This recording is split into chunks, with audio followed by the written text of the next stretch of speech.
മഞ്ഞളാടുന്ന ദേവിക്ക് ഞാനൊരു മഞ്ഞപ്പൂങ്കുറി ചാർത്തിയോട്ടെ. മഞ്ഞളാടുന്ന ദേവിക്ക് ഞാനൊരു മഞ്ഞപ്പൂങ്കുറി ചാർത്തിയോട്ടെ. കൊടുങ്ങല്ലൂരു നല്ലമ്മ ദേവിക്ക് മഞ്ഞപ്പൂങ്കുറി ചാർത്തിയോട്ടെ. കൊടുങ്ങല്ലൂരു നല്ലമ്മ ദേവിക്ക് മഞ്ഞപ്പൂങ്കുറി ചാർത്തിയോട്ടെ. മഞ്ഞളാടുന്ന ദേവിക്ക് ഞാനൊരു മഞ്ഞപ്പൂങ്കുറി ചാർത്തിയോട്ടെ.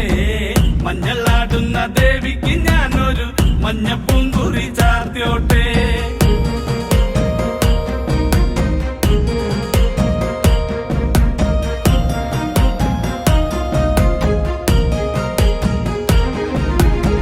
മനന്നൊന്തു വിളിക്കണ നേരത്ത് മനതാരില് വന്നമ്മ. ദൂരെ നിന്ന് ചില്ലമ്പൊലി കേട്ട് അടിയന്റെ കനവാണ്. കലി തുള്ളി കരിങ്കാളി